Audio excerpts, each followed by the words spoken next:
굿모닝 반갑습니다. 오늘은 시 94편을 함께 묵상해 보겠습니다. 시 94편의 초반부의 내용은 이렇습니다. 악한 자가 있습니다.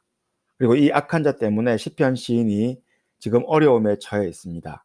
이때 시편 시인이 하나님에 대한 분명한 고백을 하고 있어요. 그 고백이 무엇이냐면 바로 1절에 나옵니다.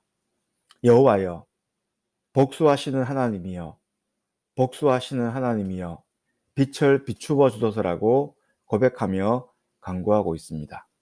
여기서 우리가 알 수 있는 내용이 무엇입니까? 시편 시인이 지금 어두움이라는 암흑 가운데 있습니다. 그래서 앞이 보이지 않아요. 이때 하나님에 대해서 어떻게 고백을 하고 있습니까? 복수하시는 하나님으로 고백하고 있습니다. 그러면서 복수하시는 하나님께 어두움과 암흑을 물리치기 위해서 빛을 비추어 달라고 간구하고 있어요. 시편 시인을 괴롭히는 악한 자를 물리쳐 달라고 복수의 하나님께 간청하고 있습니다. 여기서 우리는 생소한 하나님을 만나게 되죠. 복수하시는 하나님이라는 용어가 굉장히 생소한데요. 은혜의 하나님, 자비의 하나님, 사랑의 하나님은 익숙하지만 복수와 보복의 하나님은 낯설게 느껴집니다.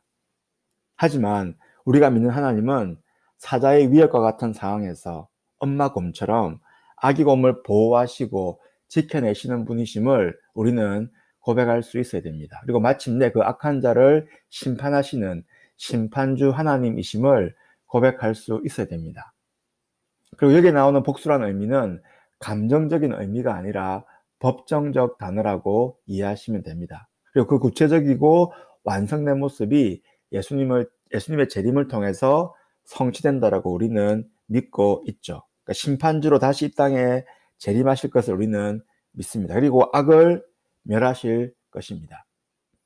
오늘 본문은 이런 하나님에 대한 고백 가운데 과거를 회상하며 말씀을 시작하고 있어요. 16절부터 같이 한번 보겠습니다. 누가 나를 위하여 일어나서 행악자들을 치며 누가 나를 위하여 일어나서 악행하는 자들을 칠까라고 묻고 있어요. 이 16절의 전제가 무엇입니까? 나를 해하려는 행악자가 있죠. 나를 못살게 구는 악행하는 자들이 있다라는 사실입니다. 이들 때문에 지금 시편 시인은 힘들어하고 있어요. 그리고 자신의 힘으로는 도저히 이들을 어떻게 할 수 없는 상황입니다. 그러니 누가 나를 위하여 일어나서 행악자를 치며 누가 나를 위하여 일어나서 악행하는 자들을 칠까라고 답답한 심정을 토로하고 있는 것이죠. 지금 누군가의 도움이 절실히 필요합니다. 혼자 힘으로 이 상황을 이겨낼 수 없었던 것이죠. 우리에게도 이런 적이 있습니다. 혼자 힘으로 감당하기 어려운 때가 있죠. 혼자 힘으로는 어쩔 수 없는 때가 있습니다. 이때 우리는 시편 시인처럼 누가 나를 위하여 일어나서 나를 도울까라고 한탄을 하게 됩니다. 시편 시인은 과거 그러한 때를 기억을 지금 떠올리고 있는 것이죠.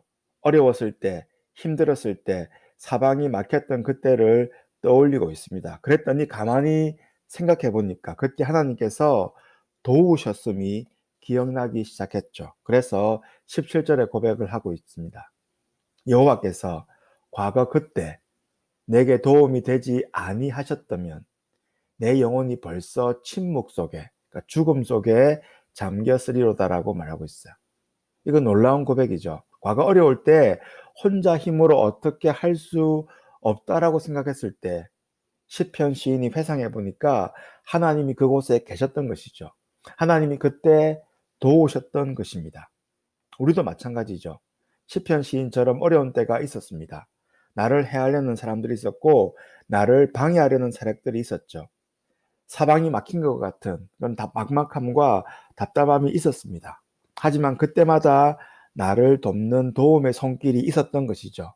그래서 지금 내가 이 자리에 있게 된 것입니다. 하나님의 은혜가 있었고 하나님의 도움이 있었고 하나님의 인도하심이 있었습니다. 이것이 우리의 고백입니다. 18절과 19절은 조금 더 구체적인 상황을 떠올리면서 시편 시인이 회상하고 있는 내용입니다. 여호와여, 나의 발이 미끄러진다라고 말할 때에 주의 인자하심이 나를 붙드셨사오며 내 속에 근심이 많을 때에 주의 위안이 내 영혼을 즐겁게 하셨다라고 고백하고 있어요. 이처럼 오늘 본문 이 초반부는 과거를 회상하면서 하나님께서 보이지 않는 곳에서 도우셨음을 간증하고 있습니다.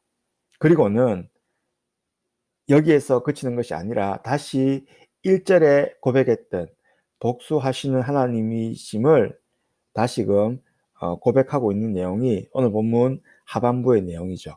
20절에 그 내용이 나옵니다. 율례를 빙자하고 재난을 꾸미는 악한 재판장이 어찌 주와 어울리리이까. 그들이 모여 의인의 영혼을 치려하며 무죄한 자를 정죄하여 피를 흘리려 하나라고 되어 있습니다. 세상에 악한 자들이 여전히 있다는 것이죠.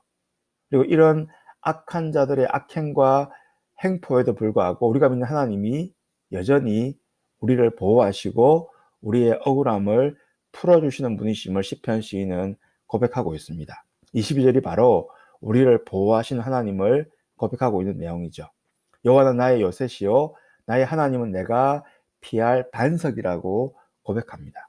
그리고 23절은 악한 자를 멸하시는 그런 하나님에 대한 적극적인 고백을 하고 있어요. 그들의 죄악을 그들에게로 되돌리시며 그들의 악으로 말미암아 그들을 끊으시리니 여호와 우리 하나님이 그들을 끊으시리로다라고 말씀하고 있습니다. 자신의 백성을 위해서 악한 자를 심판하시는 심판의 하나님이 바로 우리가 믿는 하나님이십니다. 보복하시는 하나님이시라는 것이죠. 오늘 본문을 요약하면 이렇습니다. 적에 대해서는 하나님은 보복하시죠. 반면에 우리에 대해서는 하나님은 보호하시는 하나님이심을 고백하고 있습니다. 이처럼 우리에게는 보이지 않는 손길이 있어요. 보이지 않는 손은 경제하게만 있는 것이 아닙니다. 삼위 하나님을 믿는 우리 그리스도인에게도 고백할 수밖에 없는 것이 무엇입니까? 보이지 않는 하나님의 손길이 우리의 삶 가운데 있다라는 것이죠. 그래서 우리가 어려움을 당할 때 하나님께서 우리를 보호하시고 우리에게 어려움을 주는 세력에 대해서 심판하시는 하나님이시다라는 사실입니다. 지금도 여전히 우리를 눈동자같이 지켜보시고 우리를 보호해 주시고 보복하시는 하나님이심을 볼 수 있는 믿음의 안목이 우리에게 필요한 것입니다. 오늘도 이 말씀을 다시금 묵상하면서 하나님과 동행하는 행복한 하루가 되시면 좋겠습니다.